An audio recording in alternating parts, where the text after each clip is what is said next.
Chameleon Time by Ardith. My view of all that he was doing. Yeah, I mean, just the diverse groups that had to be worked with.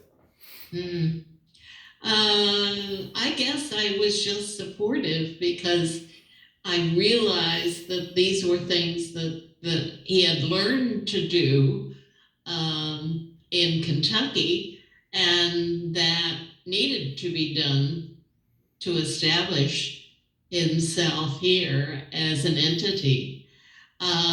It took his type of ego to be able to do it. And, I give him credit for that.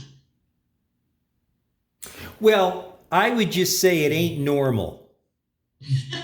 That's my professional opinion is it is not normal for someone to be really good at that number of things. It's like a baseball player. You want a good hitter?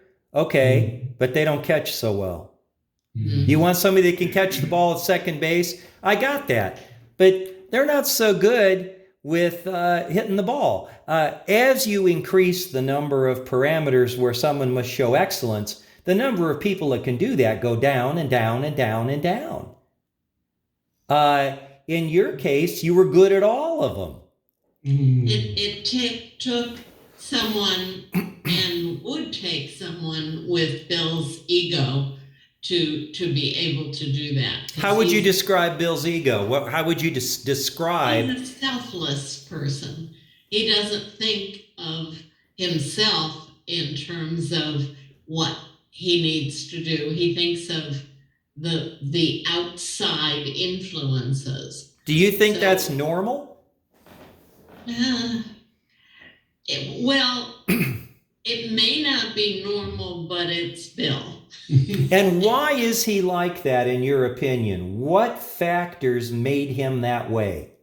He does not have an ego he needs praise for Bill Keck.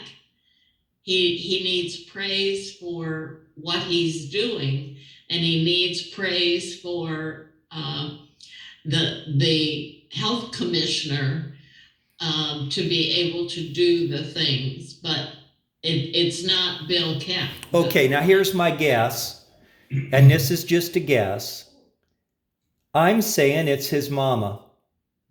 That his mom, by the way, I saw her picture and she was such a beautiful woman. And I think there's a beauty in her spirit too that you can see when you look at those pictures.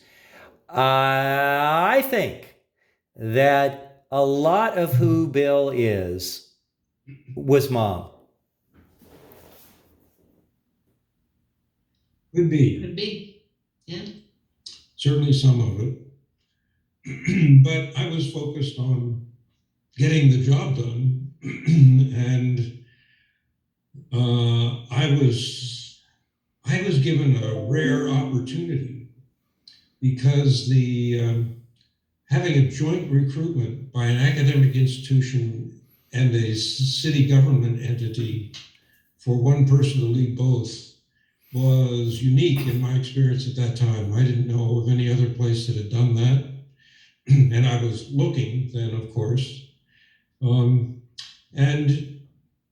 I knew to make it work, I would have to sort of be a boundary spanner.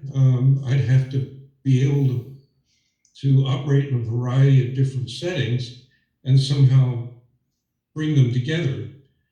Sometimes suggesting to them they needed to come together, and sometimes just bringing them together one way or another. What kind of a methodology would a person who's going into your type of work, what kind of methodology would they have to employ to be good at working with diverse groups like that?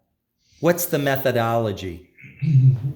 Well, David, we wrote a book about that, didn't we? Well, this is a different book. I got to ask. Yes, it's a different book. So the principles that we learned, at least, were there. I wasn't thinking in terms of principles so much. I was thinking more in terms of what the end result needed to be.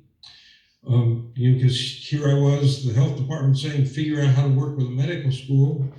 And the people at the medical school saying, well, we call ourselves a community-based medical school, and we call ourselves that because we're a brand new school and we're not building a new hospital system. We're going to teach students in existing community hospitals. Okay, hold on. I'm going to restart here. Recording stopped. And